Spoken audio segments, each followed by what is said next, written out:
Tenemos que seguir debatiendo el tema del INE porque es lo que nos toca, debatir, intensificar el debate. Y el día de hoy, en el Senado de la República, se dio el debate. Y quiero rescatar esto que dice el senador Martí Batres para poderlo platicar con nuestra siguiente invitada, que va mucho de la mano con la libertad y la democracia, sobre cómo es que se le comprueba al INE que no existe algún fundamento legal para que se censuren las mañaneras, porque hay que decirlo como tal, se está intentando censurar las mañaneras. Entonces, mi querido Richard, échame ese extracto del senador Martí Batres, por favor. Creo que en el caso de Lorenzo Córdoba, él tendrá que definir qué quiere hacer en esta coyuntura electoral. Puede ser el presidente del INE, pero también puede ser el coordinador de campaña del PRI-ANRED, de la derecha mexicana, pero no puede ser las dos cosas al mismo tiempo. Ahora es el ideólogo de la lucha contra el populismo. Ahora él dice que para que haya pluralidad no debe haber una mayoría, como si la existencia de una mayoría violentara el principio de pluralidad. Bueno, si el presidente del INE quiere dirigir al conjunto de derecha mexicana, lo puede hacer, está en su derecho, pero no desde el cargo que tiene actualmente. Debe de bajarse del pedestal del INE. Ahí lo tienen, debe de bajarse del pedestal del INE.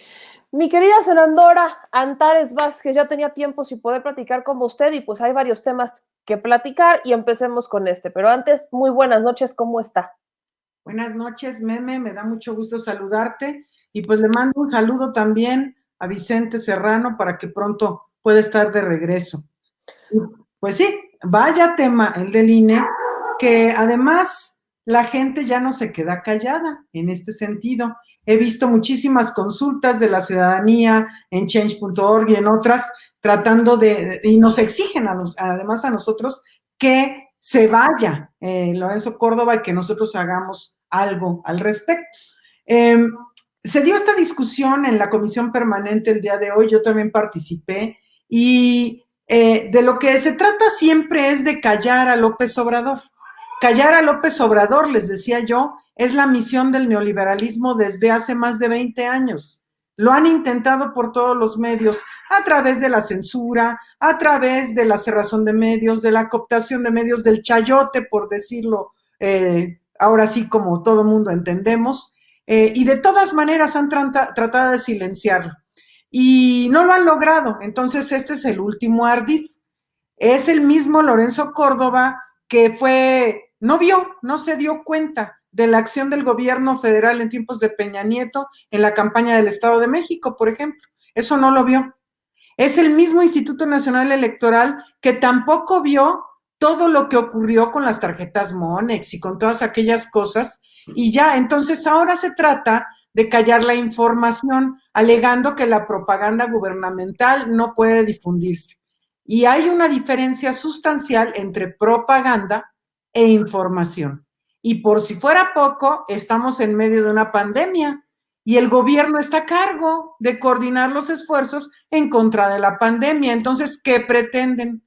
Cuando además en este momento se dan no solo la mañanera, sino que se dan una serie de conferencias de parte del gobierno federal todos los días.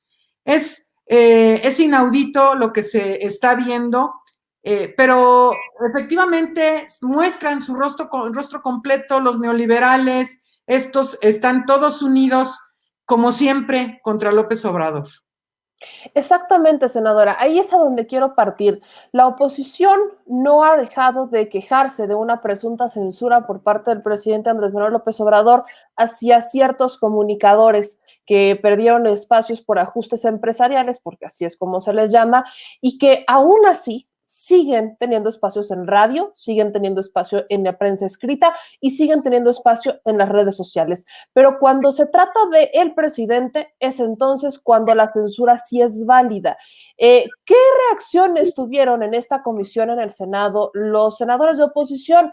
No sé si por ahí salió el club de las 5 senadoras que siempre se están quejando de la censura hacia un Andrés Manuel, hacia un Loret de Mola o hacia ellos, pero sí promueven la censura hacia estas conferencias de prensa mañaneras, que son prácticamente también las que les dicta la agenda. ¿Qué respuesta hay por parte del grupo del bloque opositor en el Senado a estas propuestas del INE? No, pues ellos están respaldando, por supuesto, es digamos, es el nado sincronizado de todos, es todo el bloque opositor de los que son obviamente políticos contra los simulados no políticos, como el caso de Lorenzo Córdoba o como el caso de los intelectuales orgánicos. Todos van de la mano empujando la censura hacia López Obrador. De hecho, el tema de la agenda política del día de hoy en la comisión permanente, en donde estuvo participando Martí en el fragmento que acabas de poner, fue precisamente eso, el tema del INE, y lo propuso el PAN. Entonces, ellos están muy activos, es su agenda, callar a López Obrador les surge. Entonces, efectivamente, lo que decía en broma quien estaba antes que yo contigo, de que van a querer parar la vacunación también, porque mira, por todos lados andan diciendo los panistas que la vacuna es un ardid también publicitario para la campaña. O sea, imagínate nada más, en la situación de vulnerabilidad que está el mundo, no solo México, y estar manejando ese tipo de información o de desinformación es muy grave, es muy grave. Entonces, es este intento constante de hacer parecer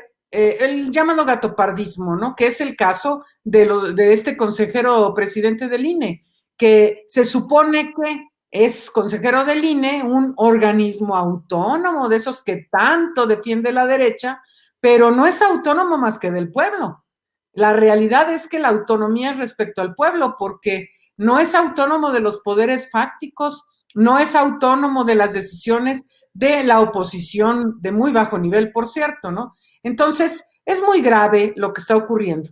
Pero la ventaja que tenemos, Meme, es que el pueblo se da cuenta y la gente sí logra diferenciar qué es la censura y qué es la libertad de expresión, porque ellos hablan de censura cuando el presidente dice algo del Reforma o del Universal o de Ciro Gómez Leiva, menciona y dice lo que hacen, pero no los calla, como sí ha hecho la derecha con tantos comunicadores, como sí censuraron a Carmen Aristegui, como sí censuraron a Nino Canún, como sí censuraron a tantos otros periodistas por no estar de acuerdo con el régimen. Entonces, hay una diferencia sustancial, pero ellos tratan de poner la palabra censura para usarla en contra de López Obrador, pero es equidad para usarlo en contra de López Obrador también, ¿no? Entonces, ellos sí quieren salir. Mira, por ejemplo, acá en Guanajuato, el gobernador gobierna a base de espectaculares. Todo el corredor industrial de Guanajuato está tapizado de espectaculares de lo maravilloso que es su gobierno en el estado más violento del país. Pero esos espectaculares, ¿quién se los para al gobernador? Todo lo pintan de azul. ¿Eso quién se lo para al gobernador? Todos los calentadores solares que entregan, ¿quién se lo para al gobernador? Eso nadie dice nada, ¿no? Entonces, es una situación inequitativa como siempre ha sido, nada más que ahora Andrés Manuel López Obrador es el presidente de la República. Y si no se calló cuando no era el presidente de la República, pues se va a callar menos siendo el presidente. Ahora, senadora, que ya que tocamos estos temas tan importantes, valdría la pena que me ayudara a responder estas dos cuestiones. La primera, ¿existe algún fundamento legal, siendo completamente razonables en la ley electoral o en algún otro reglamento, por el cual el INE pueda argumentar que las conferencias de prensa mañaneras son propaganda y no un ejercicio de información pública de interés? Por supuesto que no, por supuesto que no. Además, está muy claro los temas, porque además están especificados, vienen en la Constitución y en las leyes que de ella emanan.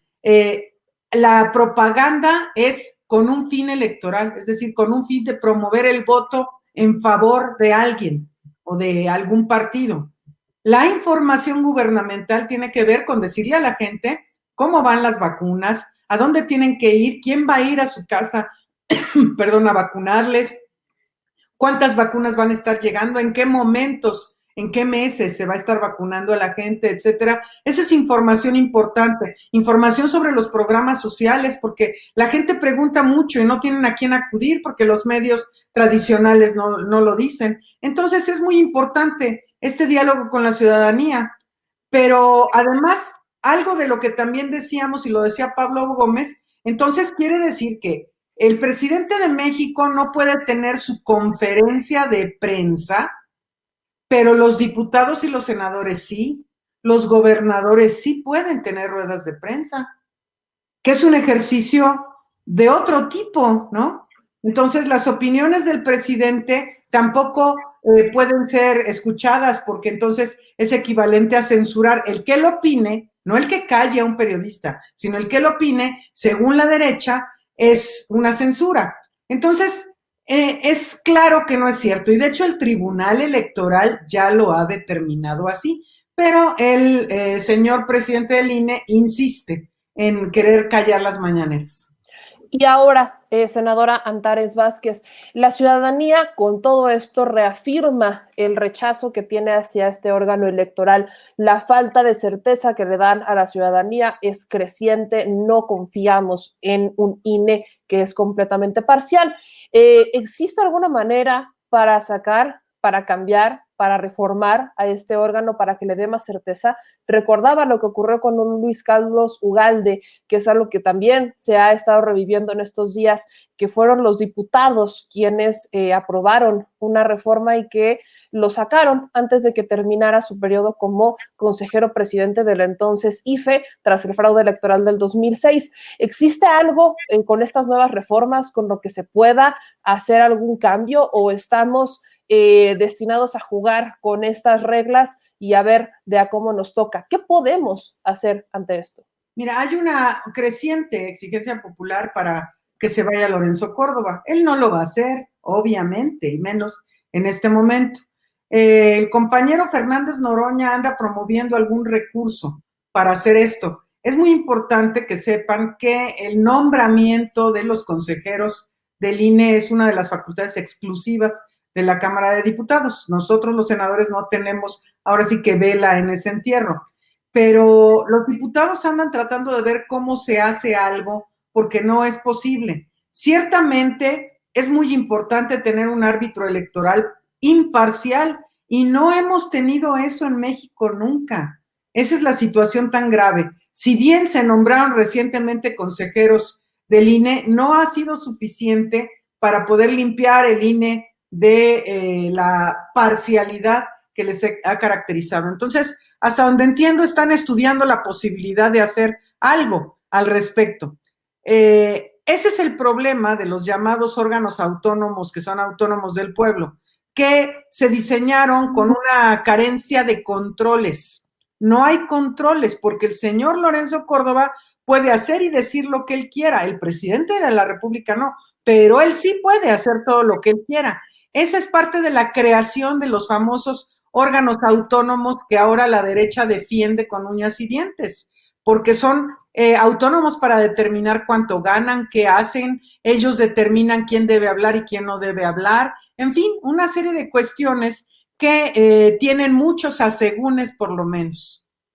Totalmente, justo el diputado Gerardo Fernández Noroña nos lo hablaba de esto ayer, que estaba por meter alguna reforma para realizarlo y bueno, estaremos pendientes de esto. Senadora, hay otro tema que quiero platicar con usted y es que estamos iniciando el año 2021 y venimos arrastrando la incapacidad de un gobernador, porque yo no creo que haya otra manera de llamarlo, particularmente en su estado, por los actos violentos que se dieron en un velorio.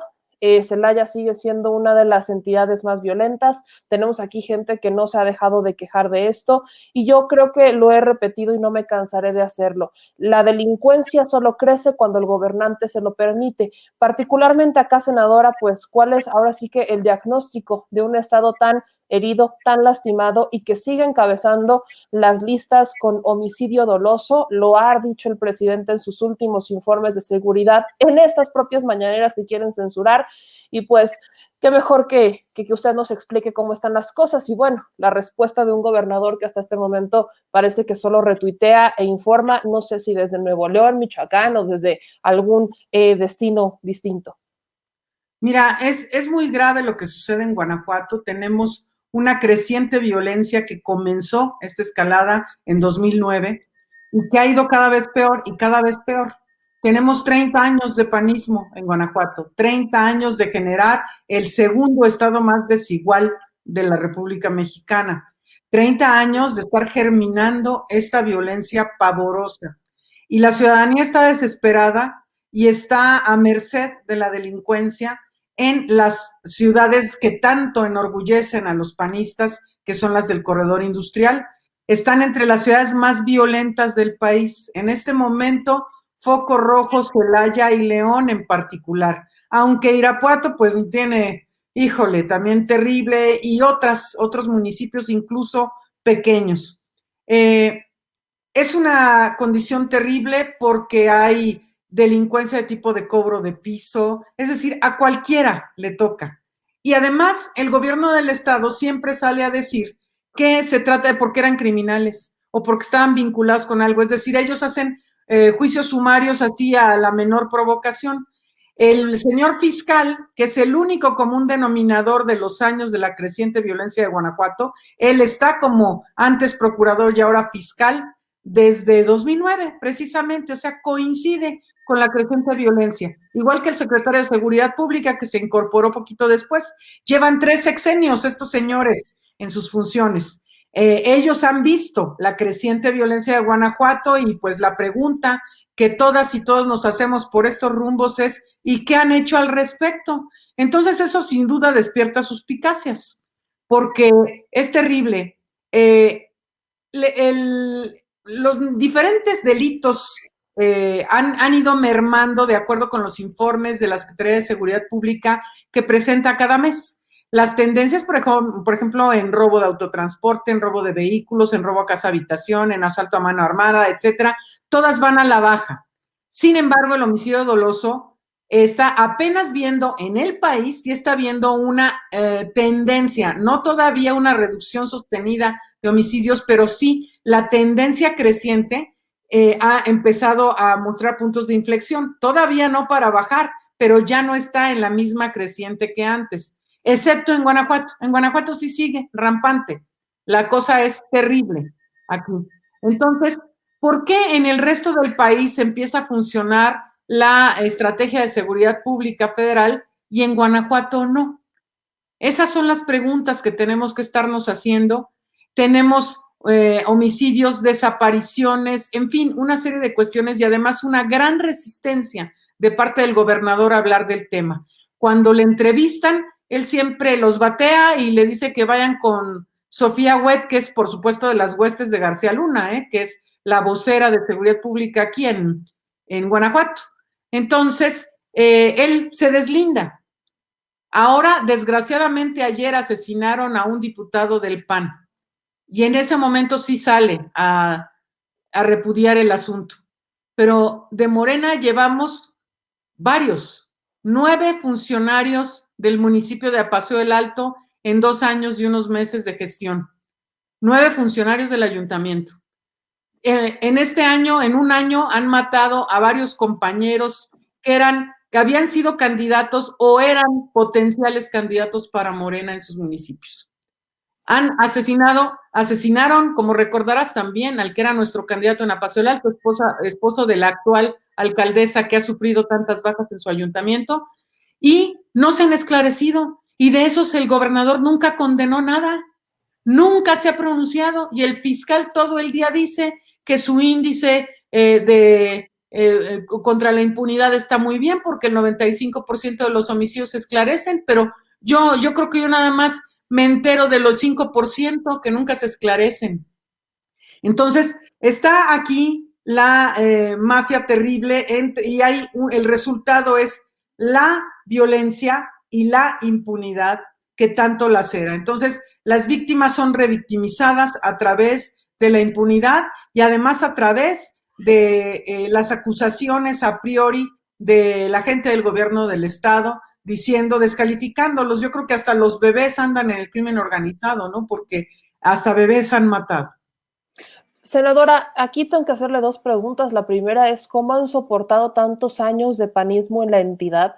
Y la segunda es, ¿en manos de quién queda resolver el problema? Porque vemos que, por supuesto, hay una incapacidad por parte del Estado y que hasta donde nos quedamos, la colaboración con el gobierno federal ha sido espontánea o no ha sido tan consistente cuando se realiza esta colaboración permanente con el gobierno federal. Vemos que ocurren detenciones importantes, pero mientras no se haga, vemos que la violencia incrementa. ¿En manos de quién está este Estado y en quién está la respuesta a estas problemáticas? Mira, ha habido mucha insistencia de parte del gobierno federal para la coordinación. Hemos visto todas y todos, hemos sido testigos de cómo el gobernador hace un año dijo que no iba a ir nunca a esas reuniones de coordinación. Y cuando el presidente estuvo por acá en Guanajuato, por ahí en julio, entonces algo le dijeron y dijo todo nervioso, todos lo vimos, sudando, desesperado, que ya iba a ir. Pero no es nada más ir y además no ha ido constantemente. El chiste es ese que tú dices, hay una en esta tendencia de la grilla, que no lo vean con López Obrador ni nada por el estilo, se dedican más bien a la politiquería y ellos andan por la libre. Efectivamente, las operaciones de inteligencia son a cargo del gobierno federal, pero con frecuencia vimos cómo ante capturas que se hicieron en operativos conjuntos, después al llevarlos a la fiscalía se integraban malas carpetas, es decir, no presentaban ciertos elementos las fuerzas del Estado. Entonces, liberaban a los delincuentes. Entonces, esta ha sido la constante, una cooperación muy errática por parte del gobierno del Estado. Hay municipios en donde, por ejemplo, todos los municipios gobernados por Morena, el gobernador nunca se ha parado, en lo que lleva de ser gobernador, no se ha parado allí, no ha ayudado en nada, al contrario, han estorbado, y solo están las fuerzas municipales escasísimas que tienen y las fuerzas federales que han estado tratando de ayudar de la manera que se pueda. Hasta la Marina hemos tenido en Guanajuato, estado no costero. Vaya situación, pues entonces, senadora, tenemos que estar muy pendientes de esto. Creo que, como bien dice, las insistencias son grandes para resolver. Aún falta un rato para renovar gobierno en el Estado, pero bueno, esperemos que pronto podamos ir desahogando los problemas, aunque sea con la mano de la 4T. Y bueno, hay que estar ahí muy pendientes. Senadora, le agradezco mucho estos minutos. ¿Dónde la pueden seguir? A la gente le gusta mucho seguirla en las redes sociales, entonces, ¿dónde pueden encontrarla? ¿Cuáles son sus redes sociales y demás? En Twitter me encuentran como @AntaresVazAla y de Vázquez a la Torre. Y en Facebook estoy así como Antares Vázquez a la Torre, está mi página para que me den like y se enteren. Pues le agradezco mucho, senadora, y pues le mando un abrazo muy fuerte, feliz inicio de año y estamos en contacto. Igualmente, Meme, un abrazo y a todos por allá en la producción de Sin Censura. Un abrazo muy, muy grande.